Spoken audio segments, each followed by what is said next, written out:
Hello guys, welcome back to cricket talks with Kiran. ഇപ്പോൾ ഞാൻ ഇതിന് മുമ്പിട്ട Punjab kings RCB match review വീഡിയോയിൽ പറഞ്ഞു തന്നെയാണ് എനിക്ക് ഇവിടെയും പറയാനുള്ളത്.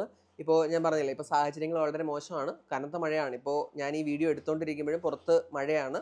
അതുമാത്രമല്ല, അതുകൊണ്ട് കറൻറ്റും ഇല്ല. അപ്പോൾ അങ്ങനെ വന്നപ്പോഴേക്കും എനിക്ക് ക്യാമറയ്ക്ക് ചാർജ് ഇല്ല, അതുപോലെ തന്നെ ലൈറ്റിങ് ചെയ്യാൻ പറ്റില്ല. അതുകൊണ്ട് ഇത് ബാൽക്കണിയിൽ വെച്ചിട്ട് ഫോണിലാണ് എടുക്കുന്നത്.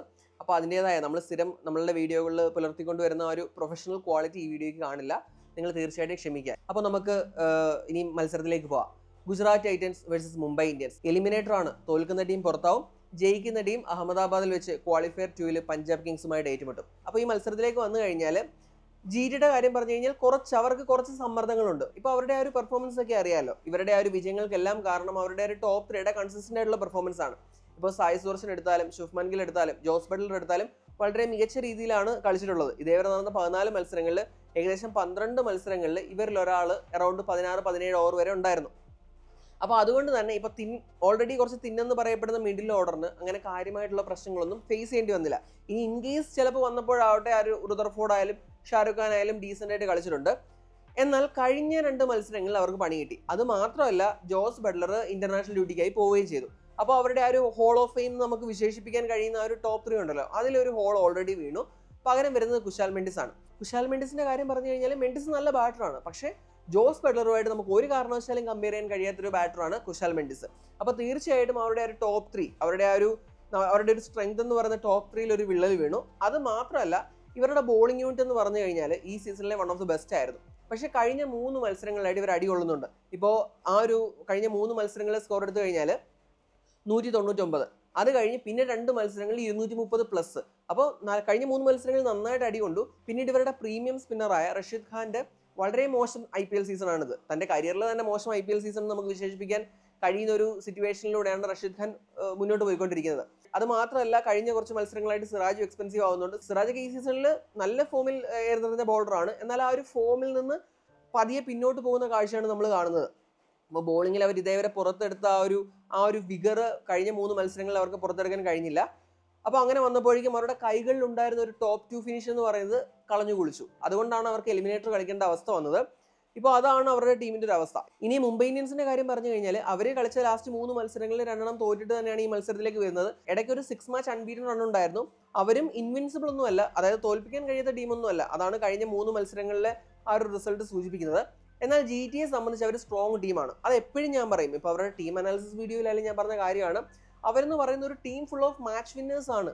അപ്പോൾ ആ ഒരു ടീം അവർ ഫോം ആയി കഴിഞ്ഞാൽ പിടിച്ചു നിർത്താൻ വളരെ പാടുള്ള ടീമാണ് മുംബൈ ഇന്ത്യൻസ് എന്ന് പറയുന്നത്. ഇനിയിപ്പോൾ അവിടെ ജോസ് ബട്ട്ലർ പോയ പോലെ ഇവിടെ 3 താരങ്ങൾ പോയിട്ടുണ്ട്. അപ്പോൾ അവരുടെ ഫസ്റ്റ് 11-ൽ ഉണ്ടായിരുന്ന പ്ലേയേഴ്സ് തന്നെയാണ് പോയത്. റയാൻ റിക്കിൾട്ടൺ പോയി, അതുപോലെ തന്നെ വിൽ ജാക്സ് പോയി, അതുപോലെ തന്നെ കോർബിൻ ബോഷും പോയി.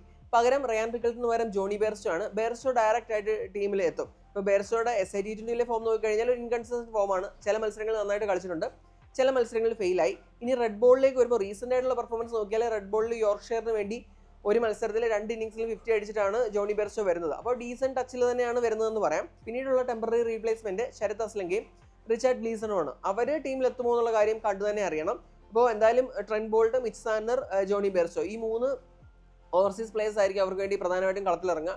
പിന്നീട് ഒരാൾ ആരായിരിക്കും എന്ന് നമ്മൾക്ക് കണ്ടു തന്നെ അറിയണം. പിന്നീട് ഇവർ എന്തായാലും വിൽ ജാക്സ് നമ്പർ 3 ഇല്ലാത്തതുകൊണ്ട് തന്നെ ആ ഒരു ബാറ്റിംഗ് ഓർഡറിൽ ഒരു പ്ലേസ് അപ്പാവാൻ സാധ്യതയുണ്ട്. അതായത് സൂര്യ 3-ാം സ്ഥാനത്ത്, തിലക് 4-ാം സ്ഥാനത്ത്, ഹാർദിക് 5-ാം സ്ഥാനത്ത്. ആ രീതിയിൽ അവർക്ക് ചേഞ്ച് ചെയ്യാം. കാരണം ഒരു സ്ട്രോങ് ഇന്ത്യൻ കോറുള്ള ടീമാണ്. അവർക്കിങ്ങനെ ചിലപ്പോൾ 2-3 വിദേശ താരങ്ങൾ പോയി എന്ന് പറഞ്ഞതുകൊണ്ട് വലിയ പ്രശ്നങ്ങൾ സീരിയസ് ആയിട്ട് ഇപ്പോൾ GTയുടെ സൈഡിൽ വരുന്നത് പോലൊരു ഹോൾ അവരുടെ സൈഡിൽ വരില്ല. അപ്പോൾ അതെന്തായാലും അവരെങ്ങനെ കവർ ചെയ്യുമെന്ന് നമുക്ക് നോക്കാം. ഇനി ഫോം വൈസ് GTയായിട്ട് കമ്പയർ ചെയ്യുമ്പോൾ അത്ര വലിയ പ്രശ്നങ്ങളൊന്നുമില്ല. സൂര്യകുമാർ യാദവ് ഫൈൻ ഫോമിലാണ്. ഇതേവരെ കളിച്ച മത്സരങ്ങളിലെല്ലാം അറ്റ്ലീസ്റ്റ് 25 റൺസ് എടുക്കാൻ കഴിഞ്ഞു. എന്നാൽ പിന്നീട് ആ ഒരു ലെവലിൽ മറ്റൊരു പ്ലെയർ ബാറ്റ് ചെയ്തിട്ടില്ല. ഇപ്പം റയാൻ റിക്കിൾട്ടൺ ആണ് അവരുടെ സെക്കൻഡ് ടോപ്പ് സ്കോറർ. ഇപ്പോൾ നമ്മുടെ സൂര്യ എടുത്തതിനേക്കാൾ ഒരു 252 റൺസ് കുറവാണ് റിക്കിൾട്ടൺ എടുത്തത്. പിന്നെ തേർഡ് എന്ന് പറയുന്നത് രോഹിത് ശർമ്മയാണ്. രോഹിത് ശർമ്മ 329 റൺസാണ് എടുത്തിട്ടുള്ളത്. അപ്പം ഓൾറെഡി സൂര്യ ഒരു 600+ സ്കോർ ചെയ്തു. അപ്പോൾ ഒരു 400+ സ്കോർ ചെയ്ത ബാറ്റർ ഇല്ല. പക്ഷേ നമുക്കറിയാമല്ലോ, ഇപ്പോൾ അവരുടെ ടീമിൽ തിലക് വർമ്മ ഒരു ഫോമിന് വേണ്ടി ട്രൈ ചെയ്യുകയാണ്. തിലക് ടച്ചിലൊക്കെ വന്നു കഴിഞ്ഞാൽ പിന്നെ അവരുടെ ടീം എന്ന് പറയുന്നത് ഒന്നുകൂടി ഡേഞ്ചറസ് ആവും. കാരണം തിലകുണ്ട്, രോഹിത് ഉണ്ട്, അതുപോലെ തന്നെ ഹാർദിക് പാണ്ഡ്യ ഉണ്ട്. നമാൻധർ നല്ല രീതിയിലാണ് മത്സരങ്ങൾ ഫിനിഷ് ചെയ്യുന്നത്. അപ്പോൾ അങ്ങനെ നല്ല ബാറ്റേഴ്സ് അവർക്ക് തീർച്ചയായിട്ടും ഉണ്ട്. ഇനി ബോളിംഗിലേക്ക് വന്നു കഴിഞ്ഞാൽ ബുംറ അറിയാലോ, ആദ്യത്തെ 4 മത്സരങ്ങളിൽ കളിച്ചിട്ടില്ല. പിന്നീട് തിരിച്ചു വന്നപ്പോൾ എക്സലന്റ് ഫോമിലാണ് കളിക്കുന്നത്. തൻ്റെ ഒരു ബെസ്റ്റിൽ തന്നെ ബൂംറയ്ക്ക് പന്തെറിയാൻ കഴിയുന്നുണ്ട്. അതുപോലെ തന്നെ ട്രെന്റ് ബോൾട്ട് വിക്കറ്റിൽ ഇടുന്നുണ്ട്. അതുപോലെ തന്നെ മിച്ചൽ സാൻഡർ നന്നായിട്ട് കളിക്കുന്നുണ്ട്. ഇനി ഇമ്പാക്ട് പ്ലെയർ ആയിട്ട് കരൺ ശർമ്മ വരുന്ന മത്സരങ്ങളിൽ ആ ഇമ്പാക്ട് നൽകാൻ, ആ ഒരു പേരിലുള്ള ഇമ്പാക്ട് നൽകാൻ കരൺ ശർമ്മയ്ക്ക് കഴിയുന്നുണ്ട്. അങ്ങനെ വന്നു കഴിയുമ്പോൾ ബോളിങ്ങും GTയേക്കാൾ കൂടുതൽ പോട്ടന്റ് ആയിട്ടുള്ള ഒരു ബോളിംഗ് യൂണിറ്റ് ആണ് മുംബൈ ഇന്ത്യൻസിന്റെ എന്ന് നമുക്ക് പറയേണ്ടി വരും. അപ്പോൾ അങ്ങനെയൊക്കെയാണ് ഈ രണ്ട് ടീമുകൾ നമ്മളുടെ ഒരു കമ്പാരിസൺസ് വരുന്നത്.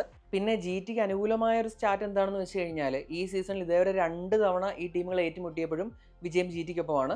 അതുപോലെ തന്നെ പ്ലേ ഓഫിൽ കടന്ന 3 ടീമുകൾ, അതായത് royal Challengers Bangalore, Punjab Kings, Gujarat Titans, ഈ 3 ടീമുകളെയും ഈ സീസണിൽ ഇതേവരെ മുംബൈ ഇന്ത്യൻസ് തോൽപ്പിച്ചിട്ടില്ല. അപ്പോൾ ഈ ഒരു സ്റ്റാർട്ട് എന്ന് പറയുന്നത് തീർച്ചയായിട്ടും ഗുജറാത്ത് ടൈറ്റൻസിന് അല്പം ആശ്വാസം നൽകുന്നുണ്ടാവും. ഇനി പിച്ച് കണ്ടീഷൻസിലേക്ക് വന്നു കഴിഞ്ഞാൽ മുള്ളൻപൂരിൽ തന്നെയാണ് മത്സരം നടക്കുന്നത്. ഇന്നലത്തെ മത്സരം കണ്ടല്ലോ. അപ്പോൾ ഇവിടുത്തെ ഒരു ഫസ്റ്റ് ഇന്നിംഗ്സ് ആവറേജ് സ്കോർ എന്ന് പറയുന്നത് 173 ആണ്. എന്നാൽ ഇന്നലത്തെ മത്സരത്തിൽ നല്ല ബോളിംഗ് ഫ്രണ്ട്ലി ആയിട്ടുള്ള സർഫസ് ആയിരുന്നു. ഇന്നും അങ്ങനെ ഒരു സർഫസ് വന്നു കഴിഞ്ഞാൽ ഞാൻ മുൻതൂക്കം പ്രവചിക്കുന്നത് മുംബൈ ഇന്ത്യൻസിനാണ്. കാരണം അറിയാലോ, ബുംറയുണ്ട്, ബോൾട്ട് ഉണ്ട്, ചഹാർ ഉണ്ട്. ആ ഒരു കണ്ടീഷൻസ് പെർഫെക്റ്റ്ലി മുതലെടുക്കാൻ, അപ്പുറത്ത് പ്രസിദ്ധൊക്കെ ഉണ്ടെന്ന കാര്യം ഞാൻ മറക്കുന്നില്ല, എങ്കിലും കൂടുതൽ അങ്ങനെ ഒരു കണ്ടീഷൻസ് വന്നു കഴിഞ്ഞാൽ മുതലെടുക്കാൻ സാധ്യത മുംബൈ ഇന്ത്യൻസ് ആണ്. അപ്പോൾ അറിയാലോ, അപ്പോൾ ഇന്നലത്തെ പോലത്തെ സർഫസ് ആണോ അതോ കുറച്ചുകൂടി ബെറ്റർ ആയിട്ടുള്ള ഒരു 180 ഒക്കെ പാർ സ്കോർ വരുന്ന സർഫസ് ആണോ എന്നുള്ളത് നമുക്ക് കണ്ടു തന്നെ അറിയണം. അപ്പോൾ അതാണ് പിച്ച് കണ്ടീഷൻസിനെ പറ്റി പറയാനുള്ളത്. ഇനി പ്രഡിക്റ്റഡ് പ്ലേയിങ് 12 വന്നു കഴിഞ്ഞാൽ ഗുജറാത്ത് ടൈറ്റൻസിൽ ഒരു ഡയറക്റ്റ് സ്വാപ്പ് ആയിരിക്കും. ജോസ് ബട്ട്ലറിന് പകരം കുശാൽ മെൻഡിസ് ടീമിൽ വരും.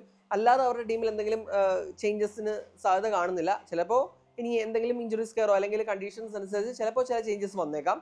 ഇനി മുംബൈ ഇന്ത്യൻസിന്റെ സൈഡിലാണെങ്കിൽ അവിടെ എനിക്ക് ചെറിയൊരു കൺഫ്യൂഷൻ ഉണ്ട്. എന്തായാലും ബെയർസ്റ്റോ കളിക്കുന്നത് ഏറെക്കുറെ ഉറപ്പായി കഴിഞ്ഞു.